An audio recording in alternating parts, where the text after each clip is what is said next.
Comme je vous l'ai dit dans cette vidéo, beaucoup de shonen neketsu sont similaires avec seulement quelques différences. Les codes de ce dernier sont assez simples, un héros pas forcément fort qui a un pouvoir quelconque qui va apprendre à maîtriser son pouvoir pour devenir très puissant et accomplir un but. Mais il existe des animes qui n'utilisent pas ces codes comme certains isekai, mais il y a quand même certains shonen qui se sont démarqués des autres justement car le héros est intouchable, comme One Punch Man qui en est le parfait exemple.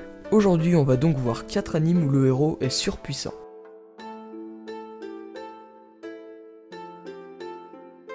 On va suivre l'histoire de Hajime Nagumo qui est un étudiant assez ordinaire et qui a pas trop de but dans la vie. Il est même surnommé l'incompétent par les autres élèves de sa classe. Un jour il va être transporté dans un autre monde avec ceux de sa classe dans le but de sauver un pays de la destruction. Chaque élève va se voir attribuer des compétences uniques avec des caractéristiques spéciales et bien badass sauf Hajime.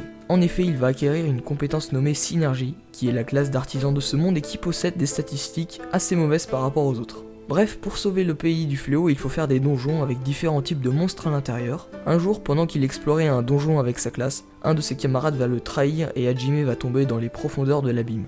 Le reste de sa classe va alors l'abandonner croyant qu'il est mort. Mais Hajime réussit à survivre dans l'abîme et va même énormément s'améliorer au niveau des combats.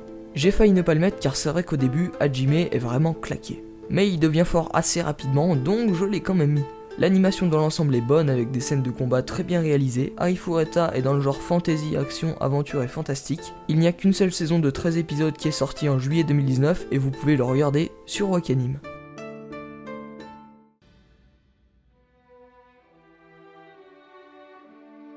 J'ai déjà parlé de Fire Force assez rapidement dans cette vidéo, mais je me suis rendu compte que j'ai pas assez insisté sur le fait que l'anime est vraiment excellent. Que ce soit au niveau de l'intrigue, du développement des personnages ou même de l'animation, cet anime a tout pour plaire. L'histoire se déroule donc dans un monde où il existe un phénomène de combustion humaine spontanée. Les humains qui sont victimes de cette combustion sont appelés des torches humaines, et ces torches humaines sont combattues par des brigades spéciales Fire Force. On va suivre la vie de Shinra Kusakabe, surnommé le démon, qui va intégrer la 8ème brigade dans le but de devenir un héros. Shinra possède aussi un pouvoir très puissant, ce qui fait qu'il est rejeté par tout le monde. Il peut projeter du feu au niveau de ses talons et peut s'en servir pour voler, ce qui donne des scènes de combat très stylées. Fire Force touche pour genre action, shonen surnaturel et on a pour l'instant qu'une seule saison de 24 épisodes disponible sur ADN et Wakanim.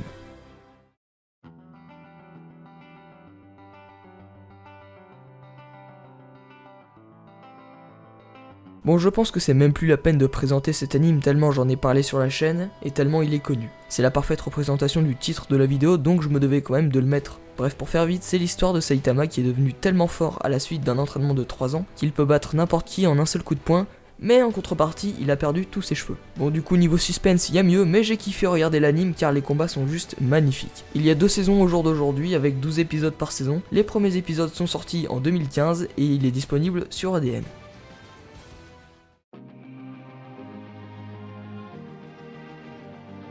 Mondaiji ou Mondaiji Taki Gaiseka, bref Mondaiji, est un anime de seulement 10 épisodes sorti en 2013. On va suivre l'histoire de Isayoi Sakamaki, un garçon assez simple à première vue mais qui est en réalité très puissant. Ce dernier va recevoir une mystérieuse lettre et va être propulsé dans un autre monde une fois cette dernière ouverte. Mais il va découvrir qu'il n'est pas le seul à avoir été emmené ici.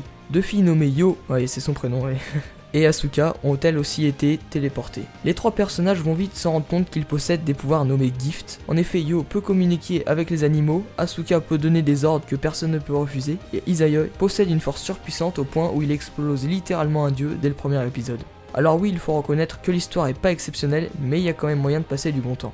Voilà, c'en est déjà fini pour ces présentations d'anime avec un héros surpuissant. Si vous voulez d'autres vidéos dans le genre, dites-le moi en commentaire. Si ça vous a plu, vous savez ce qu'il reste à faire, je vais pas le répéter dans toutes les vidéos. Bref, c'était Néo, portez-vous bien, bye.